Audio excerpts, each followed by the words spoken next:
We are unboxing probably the most hyped up camera of 2024. In this box, I have the DJI Osmo Pocket 3. That is a bit of a mouthful. As someone that does a lot of vlogs and films myself, I feel like everything I've heard about this product sounds like it would be perfect for what I need it for. And if you guys have followed me for a while, you would know that I have used the Sony ZV-1 as my vlog camera for quite a while, and I did one of my very first videos about unboxing this camera and comparing it to the Canon G7X Mark II. So it seems only fair, since this is basically replacing my vlog camera, that I would compare it to this as well. But first, I'm so excited and so ready to unbox this. This is not gonna be a super spec heavy video because there's a lot of resources all around what you can expect in terms of the specs for this camera. There she is. So I ended up getting the creator combo. If you guys aren't familiar with this camera or what the creator combo even is, basically this is the latest version of DJI's Osmo Pocket cameras. And with the Pocket 3, there's an option to get either just the camera, or you can also get the creator combo, and it comes with all these other things that we're gonna get into as I unbox it. I'm gonna include the prices on screen, but in Canada, I believe it's like an extra 150 or something like that to get the creator combo, which kind of seems like a no-brainer if you are gonna invest in this camera because of all of the things that you can get on top of just the camera itself.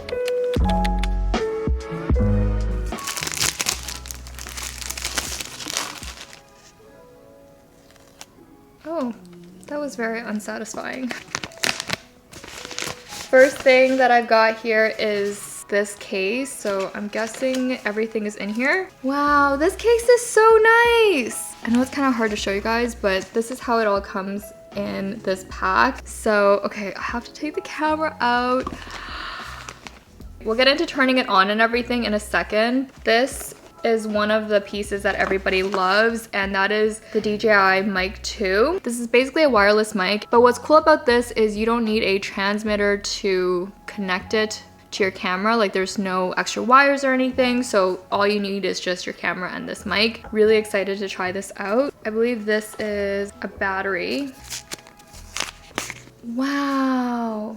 So it's like a power bar, but you also get the benefit of turning it into like a longer grip. Next thing, what is this? Oh, basically I think this just goes in the bottom so you can mount your Pocket 3 onto tripods and stuff, because without this, if I take this off, you're left with this, which is not suitable for mounting onto a tripod. And then I think this is what the last thing is in here. There's a little tripod. Oh, it's so cute. Nice. I love this. It comes with this USB-C cable. You'd be surprised how many manufacturers don't even include cables anymore, so thank you DJI for doing that. This is a lanyard. I really needed one of these for my Sony. I ended up using a lanyard from my Canon camera because there's no lanyard that comes with this camera. So big props to DJI. This little wind muff. So this is what goes onto the DJI Mic 2. So fluffy. A little magnet. This is for the mic, so I can basically clip it onto my clothing, which is really handy. And the very last thing that I'm so excited for, this is a wide angle lens, believe it or not. It is so tiny, but it's meant to just clip onto this camera. That's so cool. Without further ado, I think it's time that I actually turn this bad boy on. Here we go.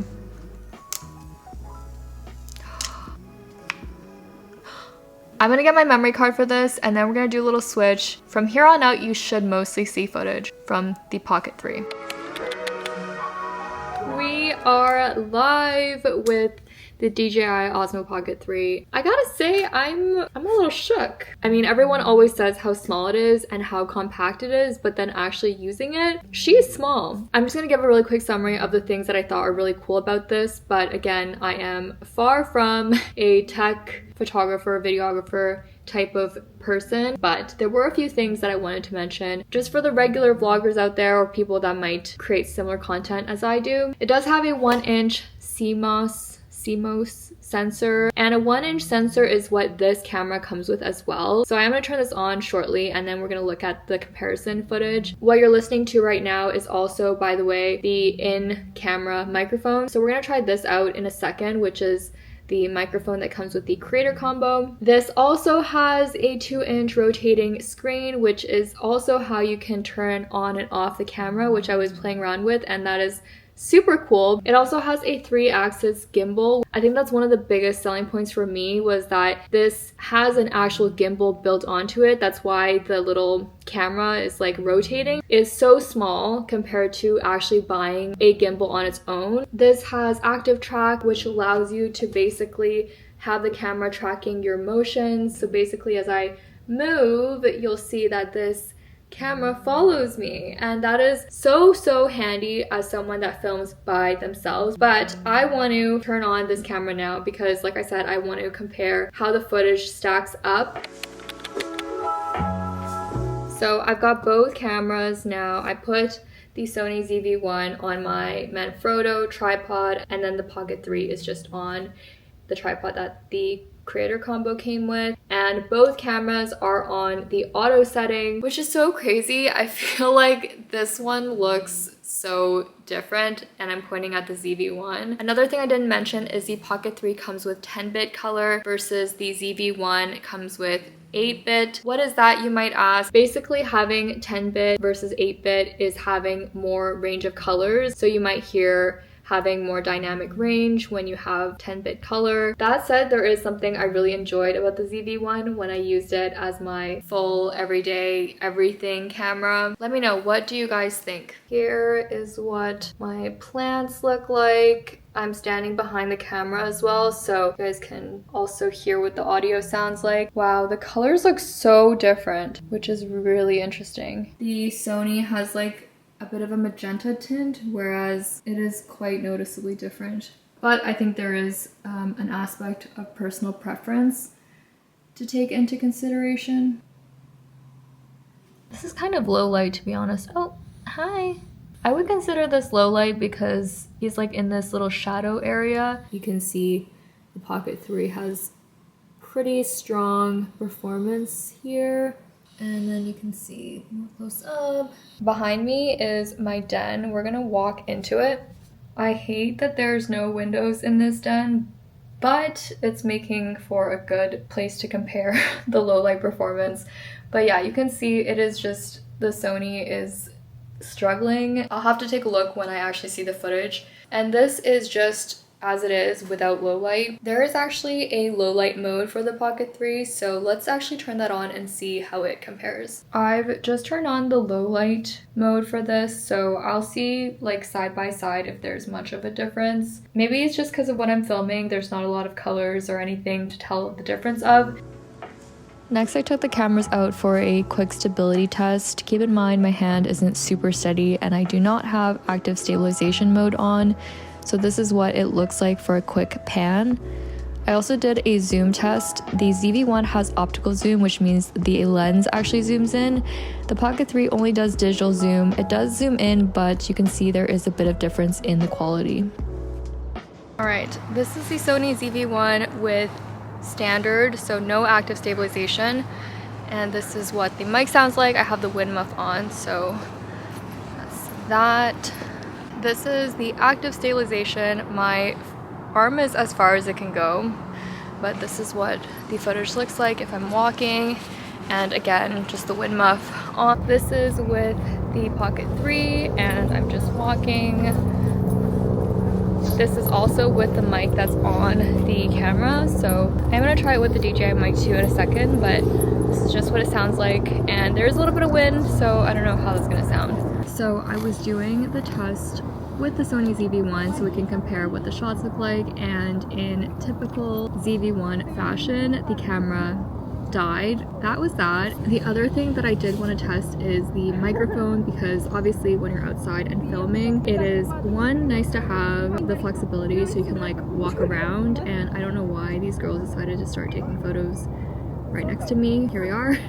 So having a mic like this can also be helpful, so you can like kind of isolate your voice when you're recording. So I haven't tried this yet, but I think all I need to do is turn this on on. All right, this should be what it sounds like with this DJI Mic 2. Let me know what you guys think. I think that's why it's so popular to get the creator combo, because you literally get a wireless mic plus all these other accessories. So there's a bit of wind now, by the way. I'm hoping you can't hear anything because that's the point of this little fluffy thing. I've been trying to coax myself into going outside more to film, but this is so discreet compared to a full camera setup. Just sitting here with Bean. Hi, Bean.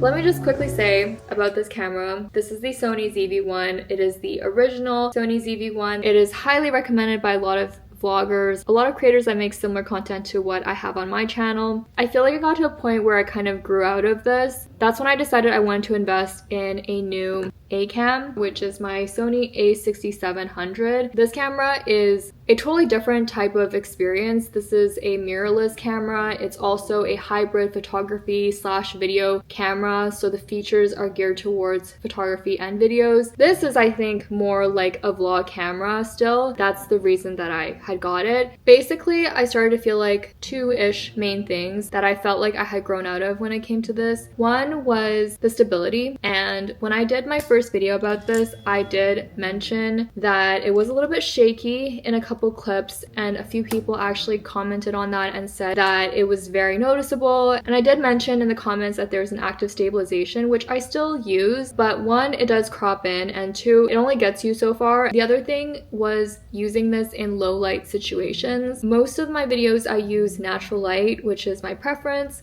and I started to really notice the camera struggling a little bit because it was the fall and winter, and in the fall and winter in Canada, it's not the best lighting. And I found the footage started to become very grainy, and it was just one of those things that it's not gonna make or break the content of the video, because let's just be clear here, anything that I'm showing, any gear, doesn't matter if the actual content itself, the storyline, the theme aren't strong, and that should always be the priority anyways. But as I started to look at the quality of my videos, that's just something I wanted to improve. So those are the two main things that were lacking for me when it came to this camera. Another feature that both of these cameras have, which is pretty common for people that make YouTube videos, is the product showcase feature, which basically allows the cameras to focus super quickly on whatever is held in front of the camera. I found this feature helpful for sure with the ZV-1, and I did use it. I wouldn't say I use it all the time, but having access to it is pretty handy, so I was happy to see that this also comes with that.